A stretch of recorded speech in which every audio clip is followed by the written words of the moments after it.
Okay, I guess I have no box in the corner, but it's picking up the audio. So we'll just run with it. So, someone asked Doc Ock versus Omega Red. This is actually quite weird, but I can see the microphone bar going back and forth, so we'll just roll with it. So I'm going with Doc Ock with the adamantium arms. I tried to see if I could find, I think this is a picture from Revenge of the Sinister Six. So this is adamantium arms Dr. Octopus versus pretty standard Omega Red. And as always, there's the 9 criteria. So I'll go through them as I go through, so it makes it a little bit quicker of a video. So we'll begin first and foremost with intelligence. Now, ironically, when it comes down to these sort of things, Omega Red or Arkady Oroskovich, once he first appeared, and it was X-Men either 4 or 5. So he ends up being a mutant who has what's called a death factor. Effectively, he has a pheromone that he releases that does a good job of weakening people or outright killing them, depending on proximity and competency of writer. Now, Doc Ock, I don't think I need to describe him that much. He, of course, is one of the primary villains when it comes to Spider-Man. And in this iteration, I've gone with the one that has adamantium arms. Now, I went with that one because normally he's had, I think, titanium was the majority of his arms. He did do a carbonium, which is the tendrils that you have from Omega Red.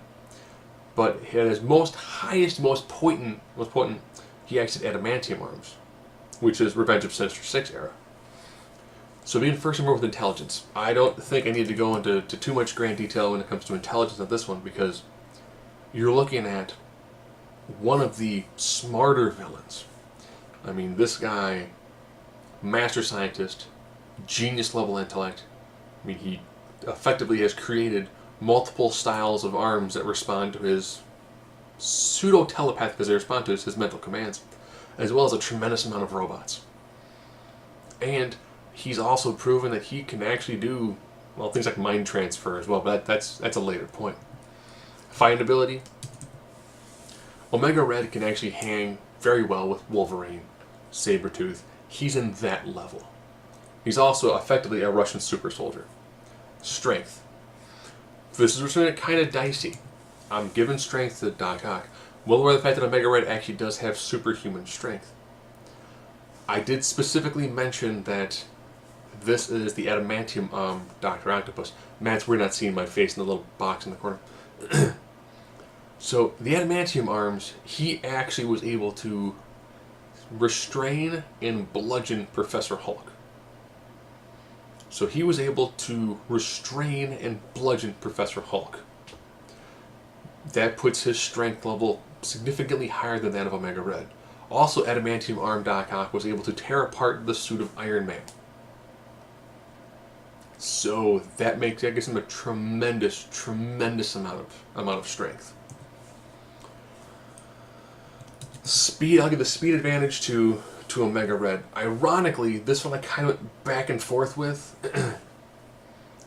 because the adamantium arms were able to deflect bullets, but there's a tremendous amount of weight in the adamantium arms, so he's actually not physically faster. When he's in the titanium arms, he's actually a little bit faster. So he's actually pseudo exchanged a little bit of power for speed, where Omega Red actually has superhuman reflexes. Invulnerability and durability, I've got no problem putting those two in that category, because you do have an individual wearing armor. Omega Red's armor is the carbonium something his tendrils made out of, and its durability. Ironically, he's fought Wolverine for hours on end without tiring. Plus, the death factor actually does help him recover. So as this fight progresses, you're going to have Doc Ock getting weaker from the death factor, death spores, while you're going to have Omega Red constantly being at a nice fresh pace. Energy projection. I'm going to go with Doc Ock on this one, probably because his range is significantly wider. You can tell if you look at the picture, there's tentacles all over the place. The tentacles on Omega Red, they've never been shown to go anywhere near as far as the tentacles of Dr. Octopus. Nowhere near as far. Versatility, I'll also give that to Doc Ock. Doc Ock, even though he's constantly got the arms with him, he always carries guns with him as well. He always has some sort of additional trick up his sleeve. The arms aren't just arms. They're also small gadgets. So when it comes to what he can do with this, he could very easily take his tentacles, wrap them around Omega Red, hold him at a distance, and just bludgeon him repeatedly. So he has, he can use the tentacles for defensive capabilities, offensive capabilities, for helping climb up and down walls. He actually does have more versatility in what he can do with his arms versus Omega Red, who effectively has two whips that come out from around his wrist locations. X Factor.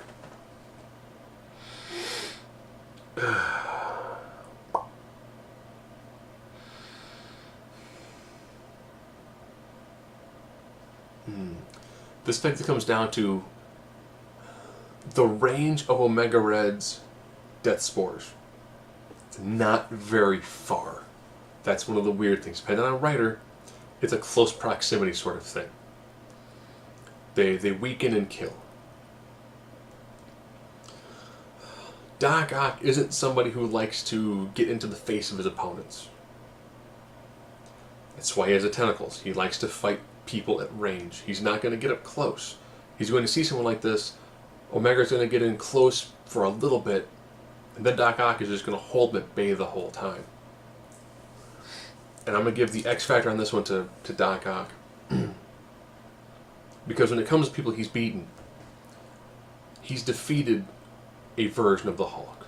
He was able to tear apart the armor of Iron Man in the adamantium style. Another advantage he does have is, while Omega Red is wearing in a carbonium armor, it's a step below adamantium, which pretty much means then that you've got a person who has a tremendous amount of strength, dexterity, and range of an object that you can pierce Omega Red's armor. And Omega Red, if he's not getting, he does have the healing factor, but it's somewhat kept up by his death spores. What someone like Doc Ock actually can do, Doc Ock actually can wrap up Omega Red and then pretty much just bludgeon him relentlessly. I mean, he took out Professor Hulk pretty easily by repeated shots to the head. So like Omega Red's going to be able to take some abuse. But he's going to be taking on an individual who's like, oh, okay, you got close and I felt sick. But you know what? I'm going to take one of my tentacles and I'm going to actually have the claw go into essentially a drill and run it straight through you. Now, while Omega does have a healing factor, he's not someone who can come back from multiple holes throughout his body, while being kept at bay, while being pretty much wrapped up and held by 3 tentacles, and have another one repeatedly drill holes through his body. I think with the adamantium tentacles, adamantium, if I were to have picked any of the other ones, I think Omega Red takes is much, much easier. Again, with it being 5 to 4, the person with 4 will have an uphill battle. I do think that someone like Doc Ock, he's got a tremendous amount of additional attributes. I mean, his skill with his tentacles is way, way above the tendril abilities of Omega Red. And with me, the adamantium ones,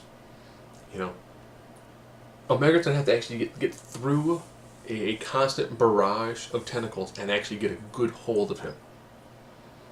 Which is going to be hard when it's 2 tendrils that don't have a tremendous amount of range versus 4 tentacles that the range of the collapsibility on them was just ridiculous how much tentacle that is housed inside the Doc Ock adamantium harness.